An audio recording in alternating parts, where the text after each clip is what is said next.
Welcome from me, Jonah Barrington, to the High-Tech Super Series World Tour. We have reached the state of Qatar on the edge of the Persian Gulf. The schedule has been tough. Remember, it is only 2 weeks since the World Open and teams in Malaysia. Despite tired limbs, the $100,000 prize fund has drawn almost all the stars. Another attraction is the legendary Qatari hospitality, recognized with a special award this year by the PSA. This event is crucial, with only the Bombay stop to come next week to decide the final 8 for the High-Tech Super Series finals in February. And the facilities could not be better at the Khalifa International Tennis and Squash Complex.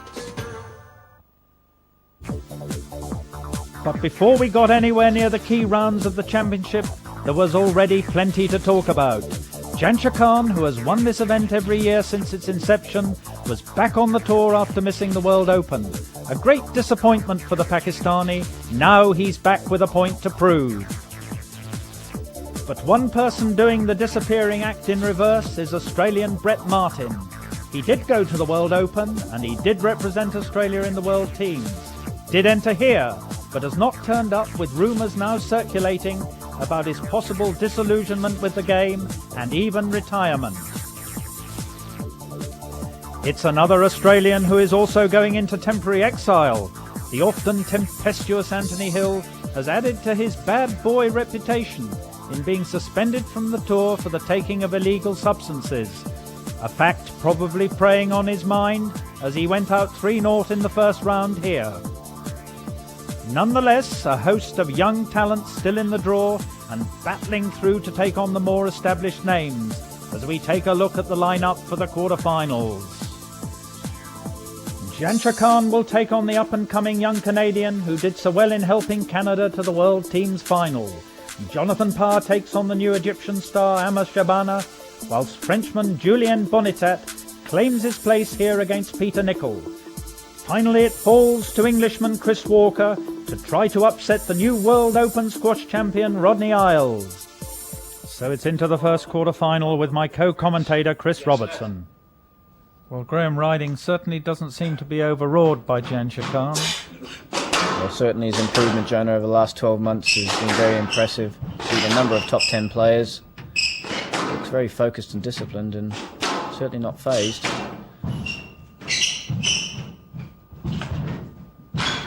Shots like that are certainly not going to harm his cause.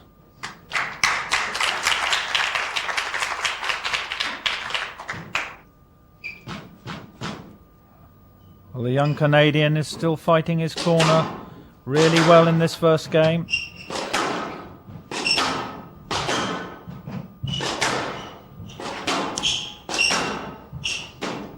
Oh, it's a great backhand drop from Jonathon, clinging.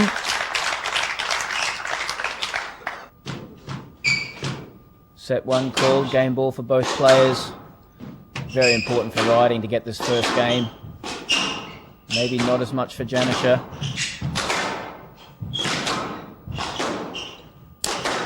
Good pressure from both players. Oh, and lovely backhand reception across the court. Jonathon takes the first game, 15-14.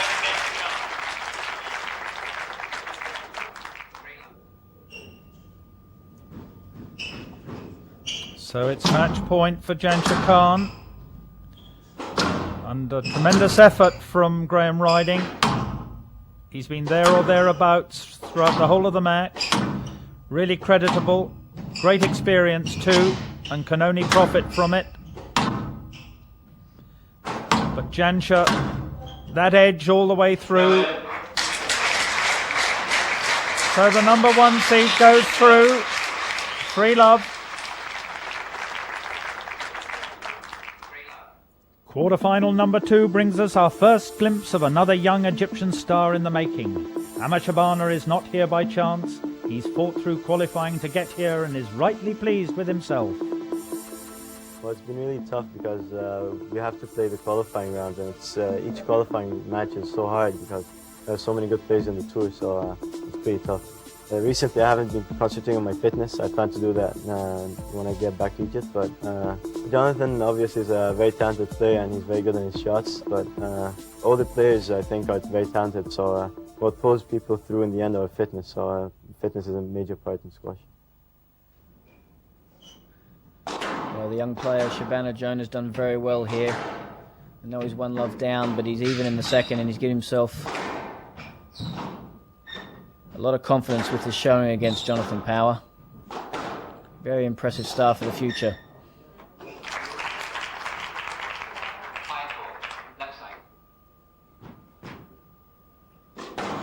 So Jonathon really is consolidating his good start. But the young Egyptian has really shown what a considerable talent he has, and what a great prospect he is.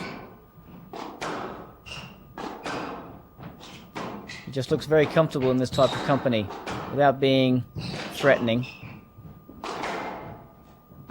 to winning the match.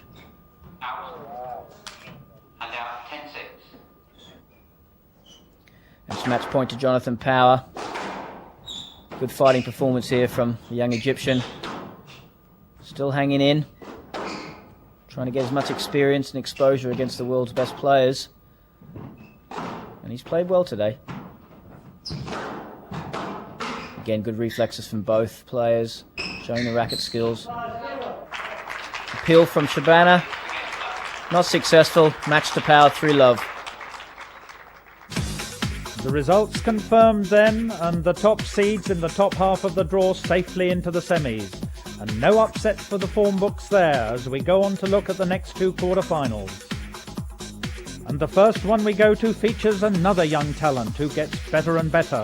There are not many great French squash players, but this young man has all the makings. And this is an event that for some reason he has always excelled in.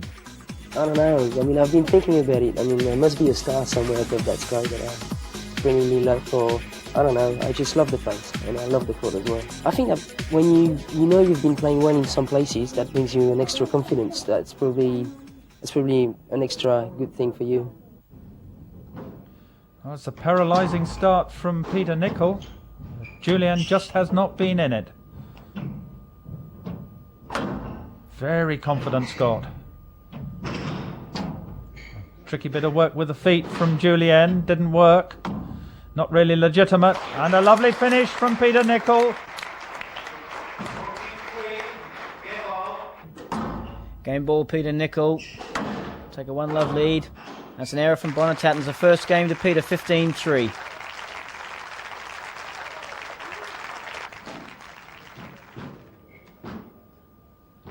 Really is a very good fight back here from Julien Bonatat Jonah. Completely outplayed in the first 2 games. He showed his French flair and his fighting spirit. He's causing big problems here for Peter. Yeah, I think part of the problem, Chris, is that he really was so outplayed in the initial period that it kind of lulled Peter Nicol into a false sense of security, and Julien has really picked up his play, and Peter's just having that little bit of a problem finding his feet again. But it's a terrific effort on the part of the Frenchman. He's got game ball here to pull a game back. And he's a confidence player. Anytime he's playing well, he's dangerous. I'm sure Peter's aware of that. Cagey drops there from both players. Good use of the front and back court. Nice short ball there for Julien. Takes the game 15-8 and trails 2-1.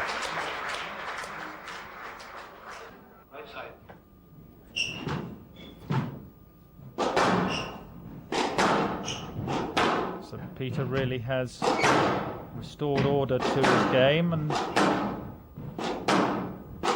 prevented Julien really from producing his bag of tricks. He's got his length going a lot better, Jonah. Dominated the tee. Kept getting away from the front of the court. As you said, limited him. Well, Julien's such a flair player that, you know, if you open out the court and he's on a run, he can be really dangerous, but he's having to do an awful lot of work to stay in the match. Peter, when he's playing well, has a remorseless game. Really works the opponent. Terrific tight angle boast. And then the nice little drop finish.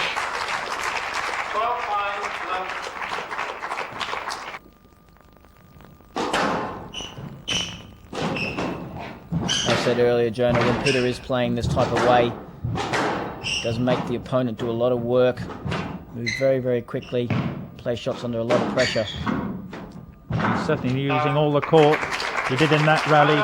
Drop, boast, lobs, terrific stuff. 14-6, match ball. And it takes him to match point. And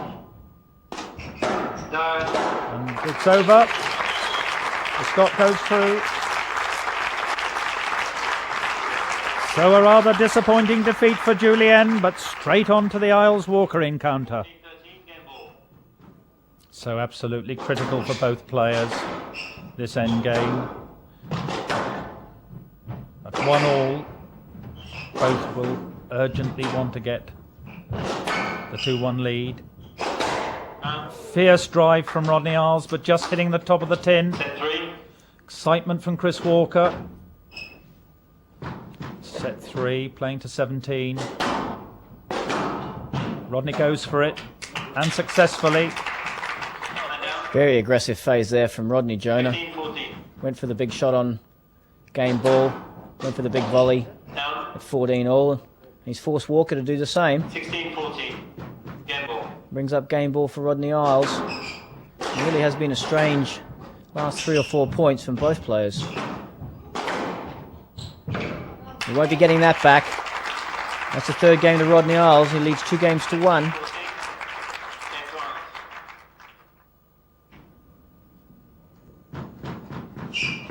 So Chris has got to hang on here, and that's a dreadful error to give Rodney a match point. And the world champion will want to close it down. You can see Rodney here really going for it now, getting on the ball early, trying to finish it up. Knows the importance of getting that match point as soon as you can and making it count. And there's a winner down the line. Rodney Isles takes the 4th game and the match and moves on to the semi-finals. So a quick recap on the results then. In the end, all 4 of the top seeds making it through to the semis relatively unscathed. And the lineup is going to be an interesting one. The young Jonathon Power, a tough test for the seemingly rejuvenated Khan, and a repeat showdown of the World Open final, Nicol versus Isles. No holds barred in that one, that's for sure, as the Scotsman goes for revenge. And you can see all the highlights of those exciting matches coming up after the break.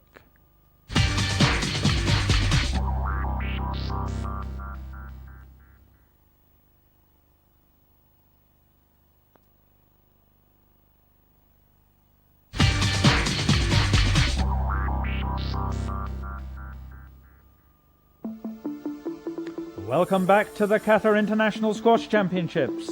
You left us with 2 great semis in prospect, and the first one sees the return to the high-tech tour of the world's #1 Jansher Khan. In the earlier rounds, he was really not extended, but just at the moment, he doesn't seem too happy with himself. Well, yeah, I played Pakistan Open before the World Open, and after Pakistan Open, I have a break for 2 weeks, and I do very hard work in Pakistan. But after that 2-week training, I just become sick, I have a tonsil, and when I came here, I sick probably for last week, here, and I reached in the semi-final today, but I'm really very sharp for today, and I feel better today, this morning, and I will try to win against Jonathon Powell.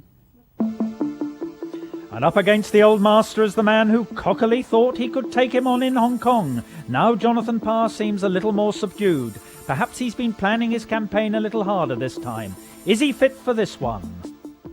Fitness is there because we've been playing so many tournaments and no complaints there. I'm just suffering a bit with the body, and other than that, still playing all right. I'm just going to put my head down and make sure I play the ball really tight and just straight squash. I'm not going to open the court up too much, because as soon as you open the court up, he'll play a nice shot and sort of stand in the way, so you don't have much chance of retrieving his winner. So it's tough. You have to play your best squash in order to beat him, and he's gonna pull out everything he knows. You know, he's playing really well. He looks fit at the moment, so I'm really looking forward to it. So Jonathon very much the emerging star, but plenty of support for Khan as we join the action.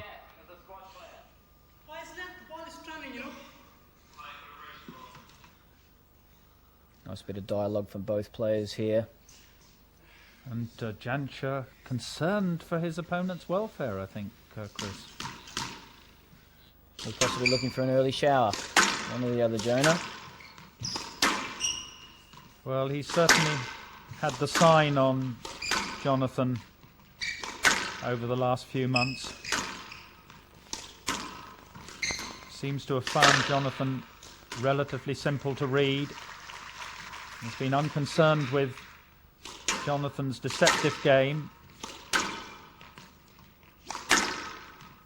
Well, that concern probably hasn't been really warranted in the past, but I think Jonathon Power's learned a lot more about how to play Janisha Khan. If he wants to end up beating Janisha Khan, he certainly will have to learn how to play him and his pace and his angles.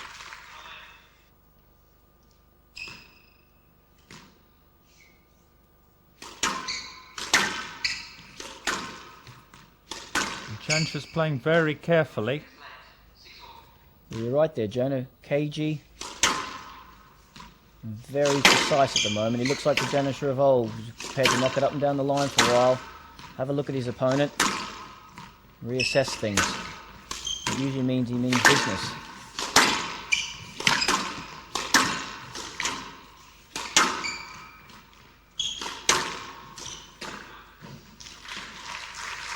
The game has a slow tempo about it at the moment.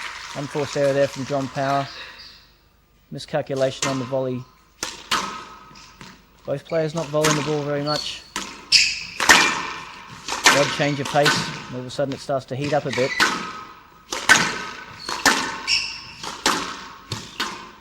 A lot of action across the middle. It looks like a different game all of a sudden. Yeah, it has suddenly picked up.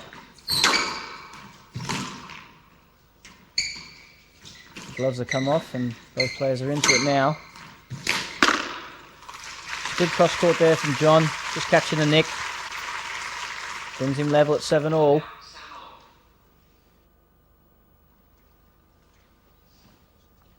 Well, there's nothing to suggest that either player has found the advantage. Absolutely nothing in it so far. And really absorbing for the crowd. Well, certainly the changes of pace are very evident from both players here, Jonah.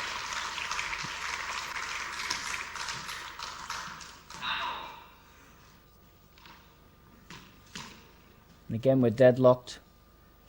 Been very tight all the way through this game.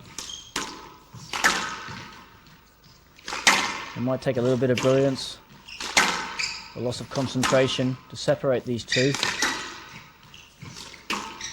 And again, the first game's important for John Power. Maybe not so much for Janisha Khan because of his pedigree and his history. John's very much a confidence player. It's a quiet arrogance, sometimes not that quiet. Well, you certainly mentioned the way Jansha has been playing this first game, Chris, and it really is a bit of a throwback to the past because we saw for so many years the remorseless, steady rallying down the side walls, economy of movement, and it's really been very manifest in this first game. Having said that, Jonathon Power looks to be very comfortable at this pace, not happy at this particular decision.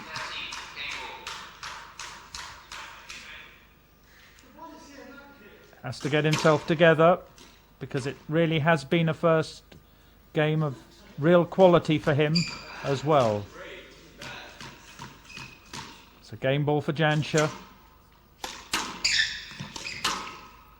Again, the slow rallying down the side wall, little careful drop.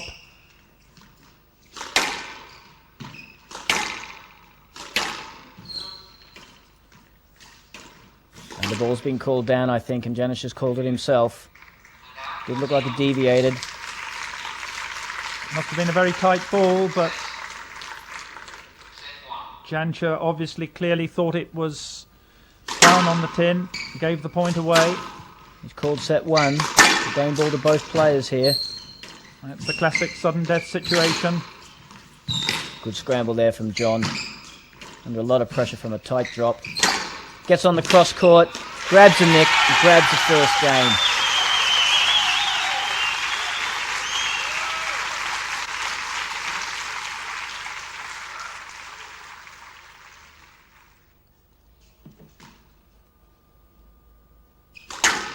So Jonathon really dominating proceedings. I think most people would have expected Janša to come back into it in the second, but Jonathon really has held his game together, and Janša really doesn't want to know.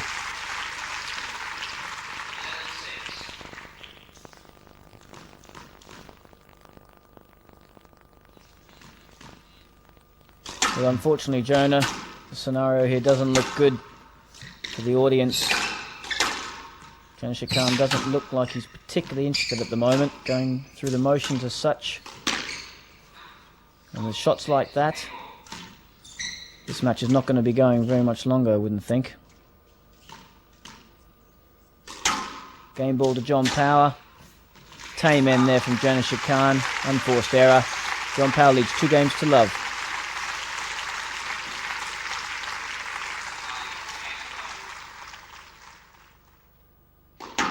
So we've reached a situation where the combination of Canadian confidence and the possibility of the number one seed's vulnerability to a bug. He's mentioned it. He doesn't want to know now, and it's essentially all over. 1 or 2 stroke rallies, and there it is. Jonathon Parr makes the final. Janša Khan's out.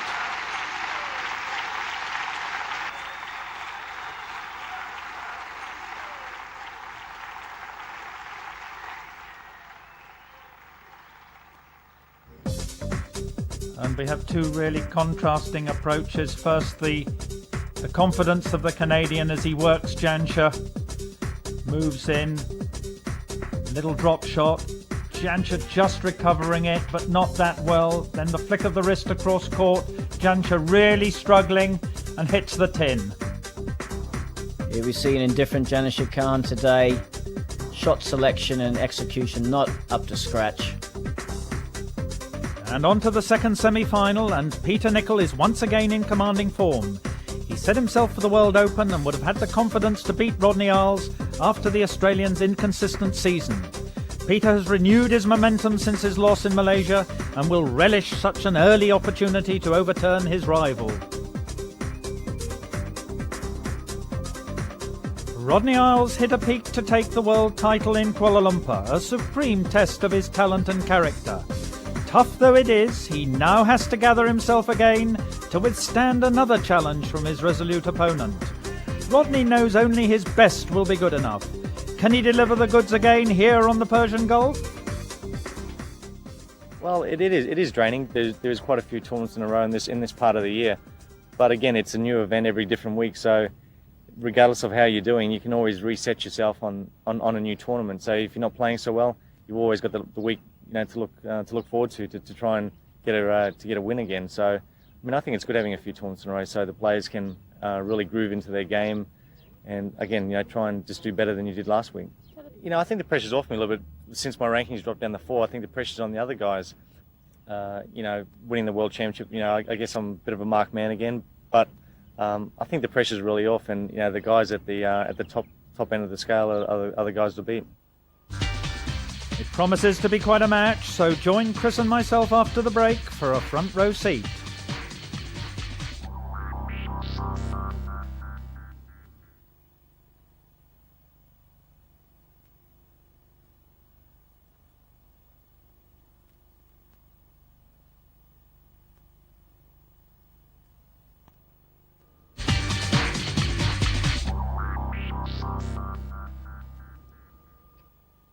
Welcome back as Peter Nicol makes his final preparation for battle.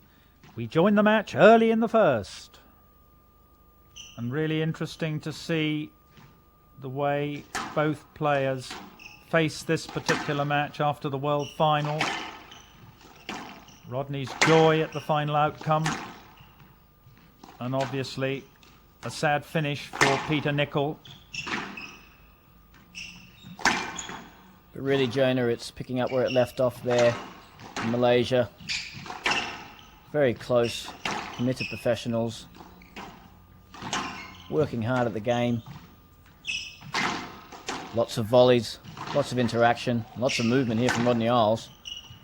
Not the type of rally he relishes or likes or enjoys. But he ends up winning it with a lovely tight forehand drop. Levels it up at 7-all and gives himself a lot of confidence being able to win those type of rallies.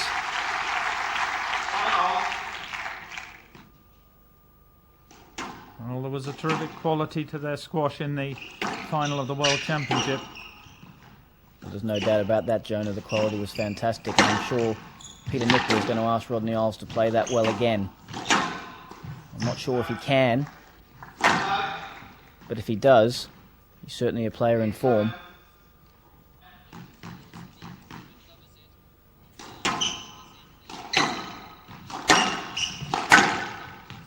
Just a bit more open than it was in Kuala Lumpur, Chris. Rodney's been prepared to perhaps work the ball a little bit more into the open court. Again, terrific reflex and volleying from both parties. Really exciting, and a lesson to all young players. Not letting any ball go past when it's there to be taken.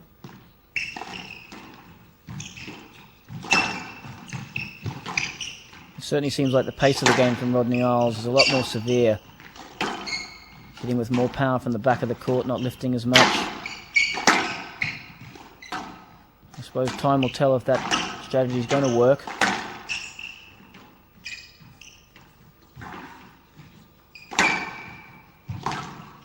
He's in control in this rally.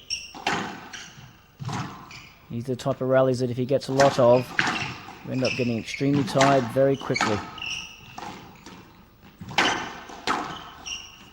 Again, Peter volleying off the ball, saving himself a trip to the back of the court. He can't get that one. On it nice and early. Backhand volley with a little bit of topspin.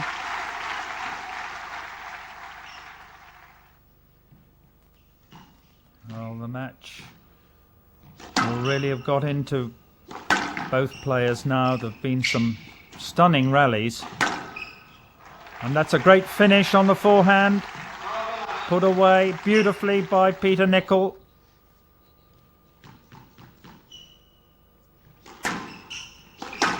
Well, if there's a critical phase or a critical time, it's just arrived. That is rubbish. Ball is so far up the court. That's a good call there from the referee.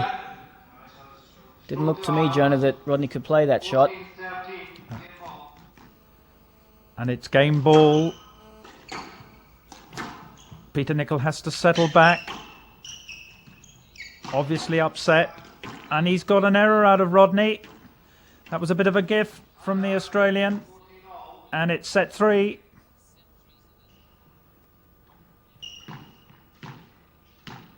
Again, game ball to Rodney Isles.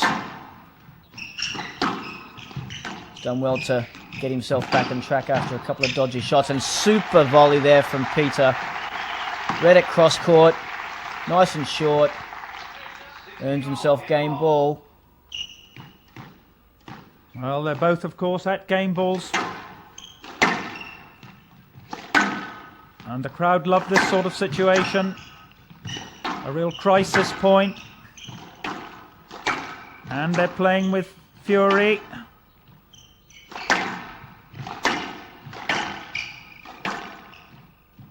And without a doubt, it's been the best quality first game of the tournament. But an Isles error, and it's first blood to Peter Nicol.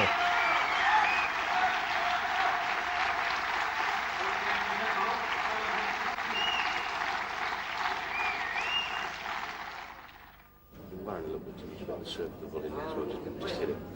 Don't think about it, just hit it. Well, after securing the first game, in a tight contest, Peter really has taken a stranglehold of this match, Jonah. He's grown in confidence. His shots and selections have been good. But that's a good response there from Rodney. He needs a few more like that to get back in this match. Yes, Peter has certainly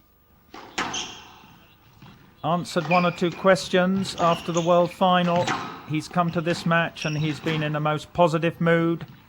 And essentially, Chris, he's outplayed Rodney as the match has gone on, and that's another example of it. 14-10, match ball. So match point for the Scot. And Peter really has been confidently closing down this match. A very demanding first game for both players, but he's really accelerated from that stage. Another tough rally though. Rodney not giving anything away. Good retrieving from Peter.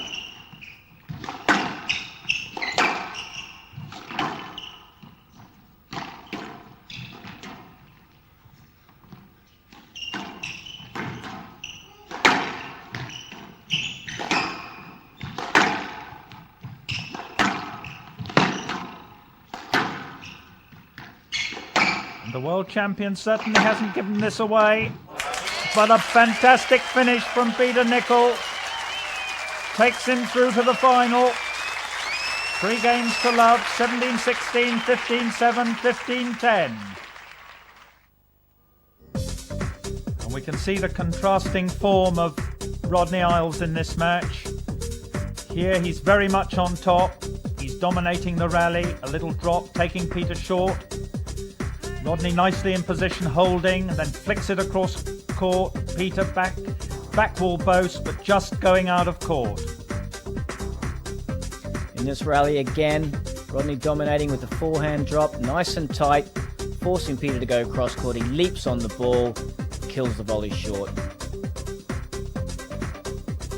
But here from a relatively good position, at a critical time, making an unforced error.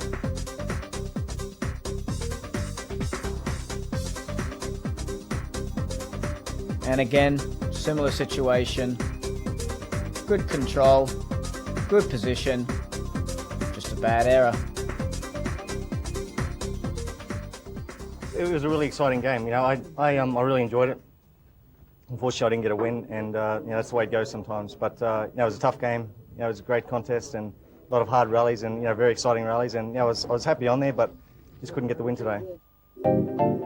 So the 2 finalists prepare for their ultimate showdown, and what a contrast in character and build-up. One comfortably relaxes by the pool, the power way.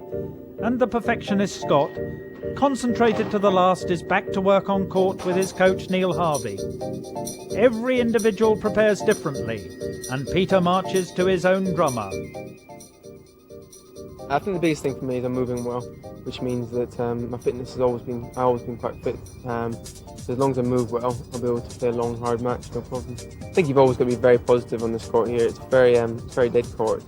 Everything you do has got to be positive, whether it be length, taking it in short, or anything. So as long as I stay positive and aggressive, I should be okay. I definitely think I can beat him, yes. I haven't done so well against him recently, and in that match in Hong Kong I didn't move particularly well. He played a bit better than I did in that day. But yeah, I believe I can beat him. Every time I play him I learn a lot, so it's just putting that into practice now. But what of his unorthodox opponent? The last time this pair met in a full Super Series, it was quite an eye-opener. Power, skills and confident approach were too much for the Scot. Can he do it again? I'll just go out and play as well as I can on the day, and if I play well, I should have a good chance. I usually impose my game on him as quickly as I can and settle into my rhythm, and it seems to work well against him. And so on to the final, and a packed heli for centre court. interest from all ages, and tremendous support for both players. Warrior kids and local customs all side by side. Let's join the action. Jonathon Parr, a little bit of a mutter, not overly happy. But Peter Nicol certainly seems to have taken his confident form of the semi-final into this final, Chris. Well, he certainly has, Jonah. Doesn't have a very good track record against John Power. Had a few heavy defeats. But he's a hard-working professional, probably the best around. He looks like he's going for the win today. But John Power's still playing his working game. Lots of deceptions, holds. Moving the ball nicely. Could go either way at this stage.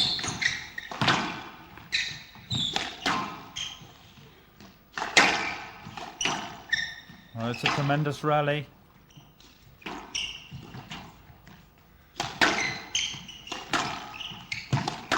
Again, we see the more volleys are coming from Peter. John's doing a lot of work. A little bit too much at this particular stage. Oh, but he finishes off with a wonderful shot. Decided he wasn't going to do any more running. Backhand cross-court Nick. Wins every time. That hurts bad. It's right there. Well, he's putting over his point. But he must attend to duty. It's set 3, 14 all.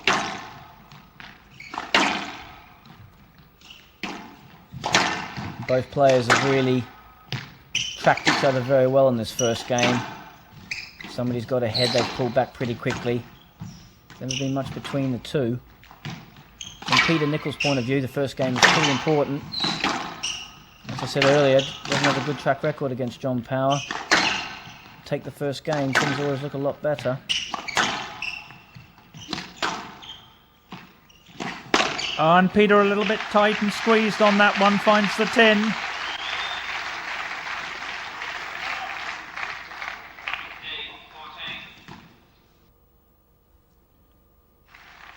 And so the ultimate pressure point for both players. And the kids really gripped by this.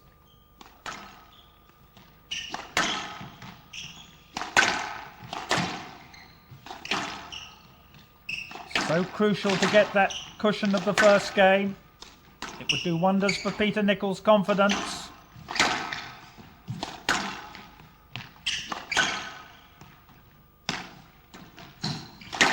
It's very evident here, Jonah, the pace is picked up. Both players are trying to force the other one, rush him into an error.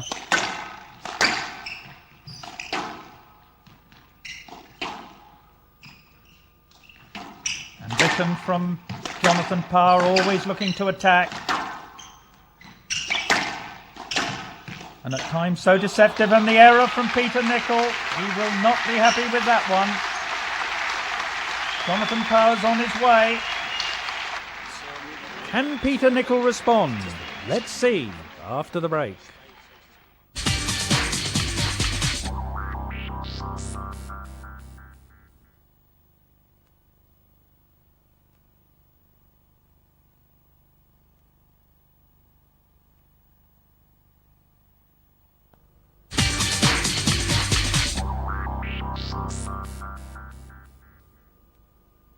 Welcome back. Jonathon edged a tight second, but Peter digging in leads 5-2 in the third. Well, a nice red tea cosy, but rather more importantly, Peter Nicol is not letting go. Despite of the 2-love deficit, he's very obviously determined to get back into this match, and the beginning of this third game was really crucial to ensure that Jonathon didn't get a run and get away. Well, I think the important note as well, Jonah, is he's 2-love down, but he hasn't played badly. He's played a good first 2 games, only narrowly losing them. Confidence is obviously not dented, and he's a very physical guy, very strong. He's got a stroke there, very fit. And he can come from 2-love down.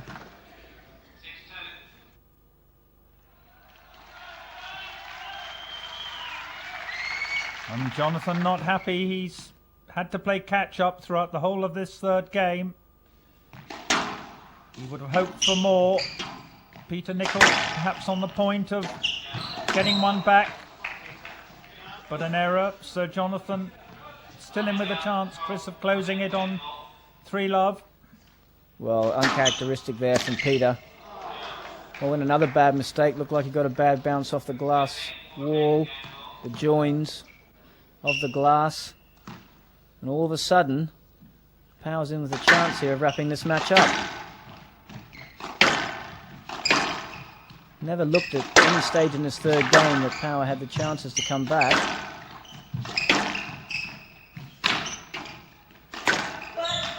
Oh, that's a terrific cross-court nick. There's an appeal from Jonathon, but Peter Nicol sure, but unfortunately, I think he's been called back. Well, that's an unbelievable decision from the referee. Winning shot there from Peter Nicol. He should be off, having his drink and getting his advice for the next game, not replaying the point.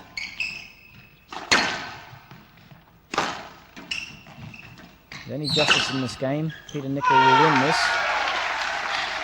But not that point.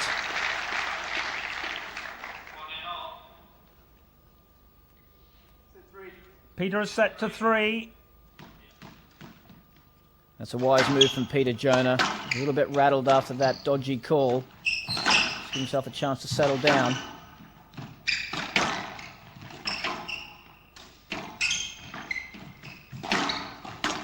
What a great volley, and another early volley. Terrific length. Net asked for and not given. Anguished Jonathon Power, but he didn't deserve one there. You can see by the crowd reaction, Jonah, they're quite happy with that. I think they're possibly a little bit upset with the earlier call to Peter. And that was a strong decision and a good decision from the referee. Again, positive work from Peter Nicol, and he'll get a stroke there. He read it, anticipated it, got the stroke. So game ball to come back to 1-2. And certainly no more than he deserves at this present stage.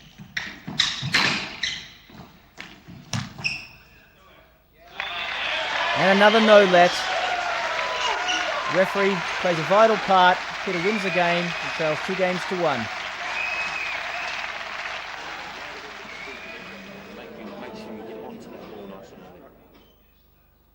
Well, that early onslaught in the fourth seems to have taken really quite a lot out of Peter, Chris, and Jonathon really has shown his developing experience to come back and then forge this terrific lead.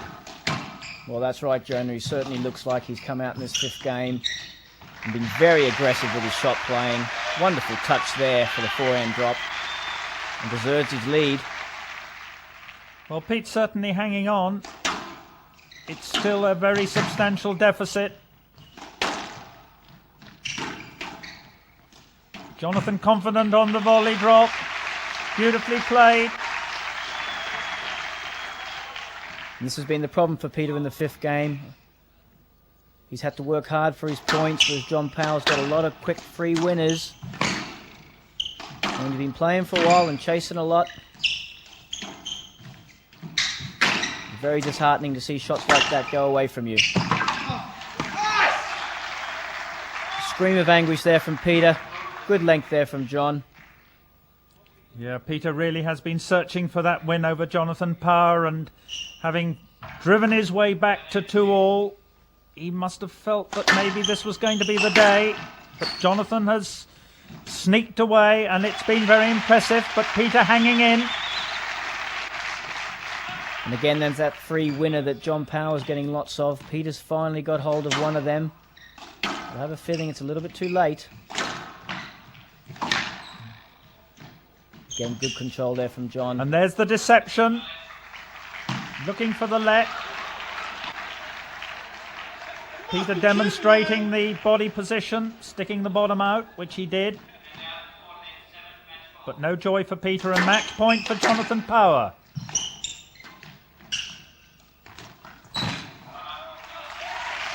Good response there from Peter.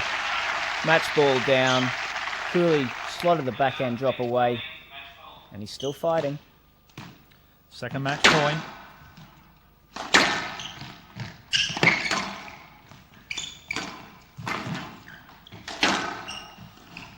Just in play, but there's the drop going in and finding the net. Celebration from Jonathon Power. Acceptance of defeat from the Scot. Jonathon is the champ. And the Canadian has a wide range of skills. Here we see the cross-court nick that was so brilliant from behind his opponent. Super shot. In this case, he moves from deep in the court, plays a defensive boast, gets the opportunity, hooks it cross-court.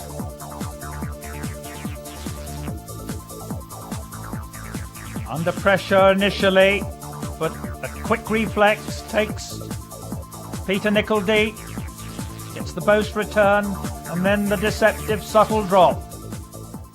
Yeah, it's totally unexpected. I came into this tournament feeling very poor physically, and I just got better every day, and I can't believe that I managed to come through and beat the number 2 and number 1 player in the world this week. Very, very excited.